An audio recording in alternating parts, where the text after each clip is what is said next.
Step into your story, but don't live in your story. Hello, y'all. I'm Diana Brienne. You know, often people live in a chapter or they live in their story and they stop writing their story. And I believe that we should always be writing the next chapters of our lives and creating beautiful memories and beautiful chapters. And yet, people often can get stuck in one time period of their life. Maybe it was in a situation, maybe it was something they went through, and they don't let go of that. You know, being victimized is one thing, but becoming a victim is another. You know, I understand when people are victimized in some way, but it's easy to take on the victim role indefinitely, and that's not a healthy thing, in my opinion. We want to be victors, we want to be victorious in whatever we've gone through.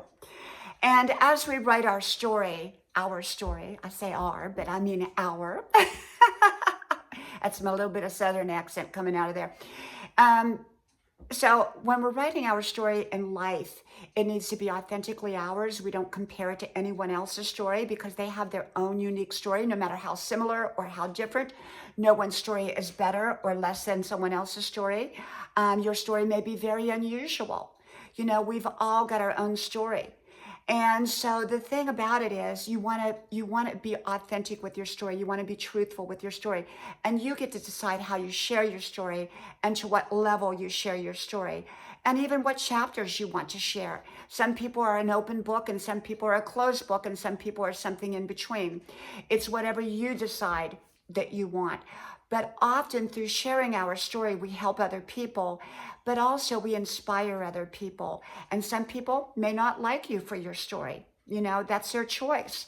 And we have to remember that. But it's your story and it brings freedom when we can when we can embrace our story, but not live in it. We can do amazing things in our life. Some people fear their story. They fear a chapter or they fear what they've been through that other people will know. But often it brings freedom. It ultimately brings freedom. Yes, it can be scary to tell your story, especially some of the chapters maybe that you've been through. And it doesn't necessarily mean that you have to share it. And it doesn't mean that you share it with everybody necessarily. It's up to you how you share your story, when you share your story, why you share your story, what you choose to share. And no one should tell you how you have to share your story because, well, it's your story. You do it your way. And so the thing is, often sharing our story brings freedom, but we don't want to define ourselves by our story. And I see so many people define themselves by something that they've been through. And I believe that that narrows us into that definition. And we don't want to do that, in my opinion, because we're so much more than a label. We're so much more than one chapter. We're so much more than even the story so far. We're always growing. We're always developing. And we should always be becoming our best selves. And yet there is a lot of freedom, a lot of relief once a person has told their story, or at least comfortable telling their story. A lot of people keep a lot of secrets in themselves bottled up. And I understand that. I can get that. And that's fine to do that if that's what they want to do. And yet often that holding back keeps wonderful, amazing relationships from them. But often, or maybe not often, but sometimes when you tell your story, some people will move away from it. And so we have to remember that too. But the right people for your life will also enter into your life as the wrong ones exit, because not everybody belongs in our life, at least not up close and personal. And so we have to keep that in mind.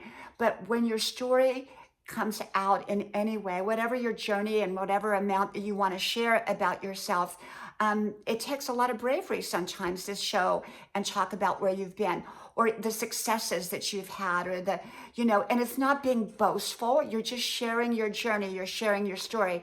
But be mindful that your story can also affect those around you that may have played a part in some which way in that journey and in that story. So we have to also be mindful of that and thoughtful of that as well. And so, but we have to remember it's up to us whether we share and what we share and how much we share. Don't get stuck in your story. Don't let your story define you. Don't let any chapter define you, but be willing to embrace where you've been, because when you embrace where you've been, it lets you go to where you need to go. And often where we've been pushes us forward to where we need to go.